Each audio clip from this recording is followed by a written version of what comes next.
The latest data on the U.S. labor market and consumer sentiment paints a troubling picture, one that suggests Americans are growing increasingly anxious about the economy, their jobs, and their personal finances. First, I will walk you through the latest deteriorating consumer sentiment reading, and then we will focus on the bigger issue: massive job cuts across the United States. According to the University of Michigan's preliminary November report, consumer sentiment fell sharply to 50.3. This is the lowest level since June of 2022, the last time confidence was this low. Inflation was running hot and recession fears were dominating the headlines. You might recall that. So what's behind the steep drop now?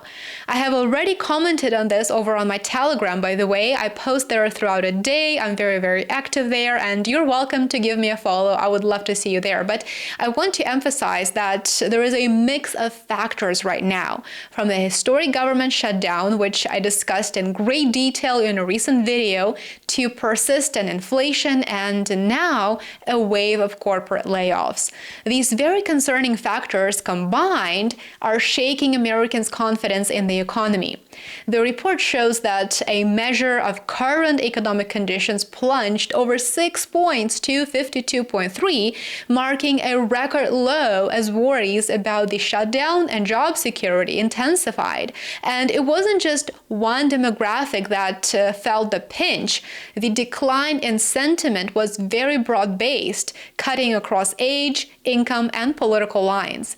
Consumers are clearly feeling squeezed, and despite President Trump's and Treasury Secretary Scott Bessent's recent statements, they tried to assure us that the U.S. economy is booming and inflation is low, which, by the way, let me know if you agree with that. Is that what you're seeing when you go shopping? Let me know in the comments below.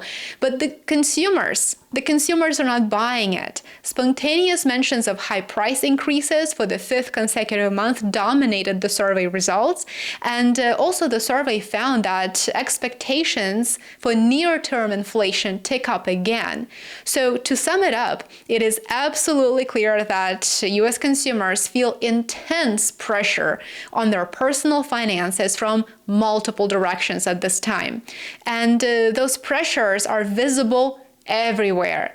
A measure of personal finances fell to a 6-year low, while buying conditions for big-ticket goods such as cars, furniture, and appliances are now the worst they've been since mid-2022.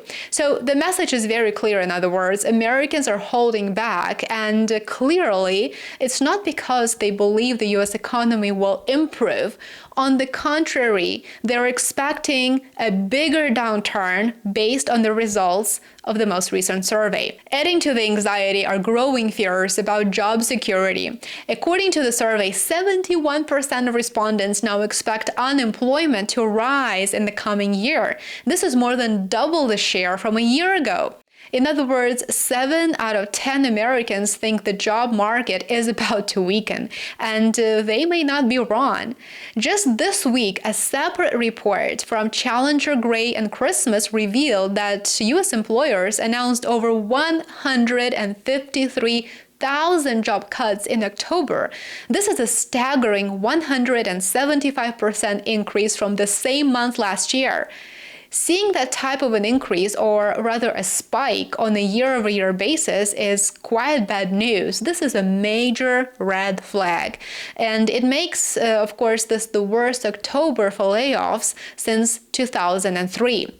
In total, U.S. firms have now announced over 1 million job cuts in the first 10 months of 2025.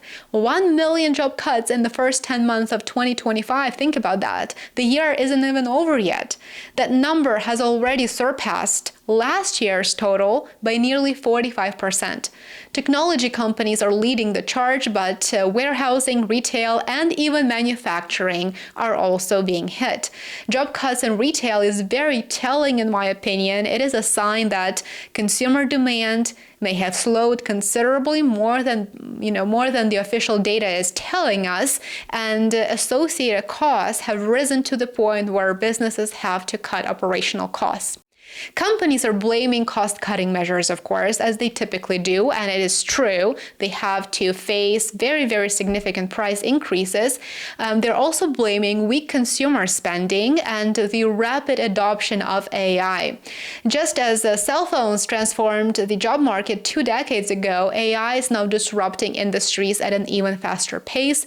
There is an AI bubble, and I recently uploaded an entire video about the upcoming bubble burst associated with the valuations of AI-related companies. So make sure that you watch that video next if you're interested to learn more. Andy Challenger, for example, the firm's chief revenue officer, here explained it this way: some sectors are correcting after the hiring boom of the pandemic, while AI adoption and rising costs are forcing companies to tighten their belts. He also warned that those laid off today are having a harder time finding new roles very, very quickly. So I think that means that we should expect unemployment to rise if this trend continues, which likely it will. The list of major companies cutting jobs reads like a who's who of corporate America. Amazon is slashing 14,000 positions.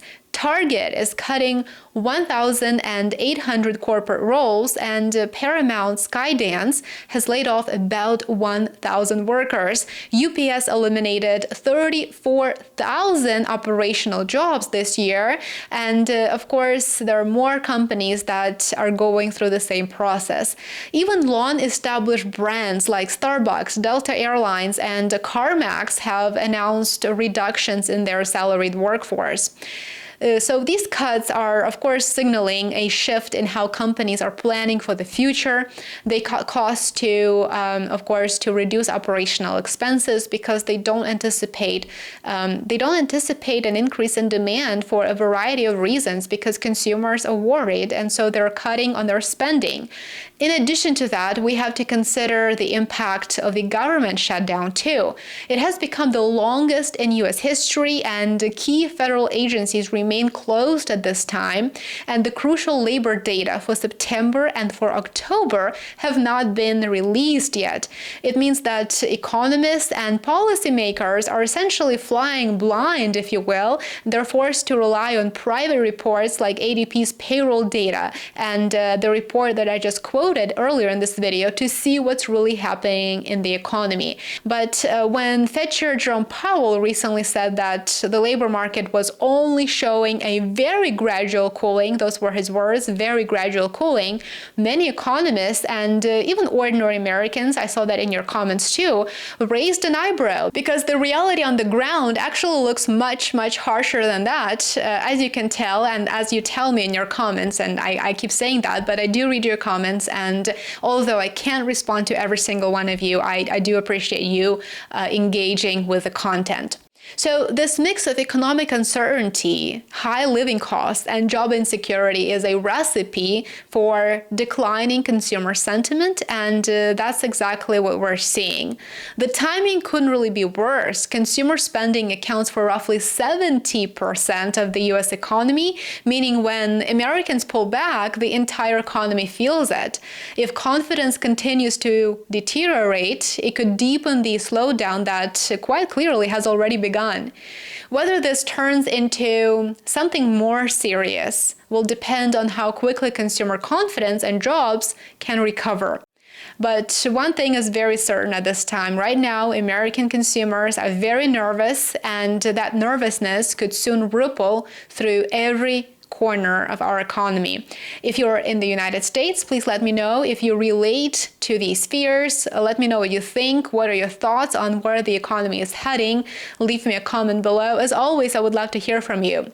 Thank you very much for watching. Remember to show your support, like, subscribe, and share. Join me on Telegram, Substack, and Patreon. I would love to see you on those platforms too. Have a great rest of your day. Bye for now.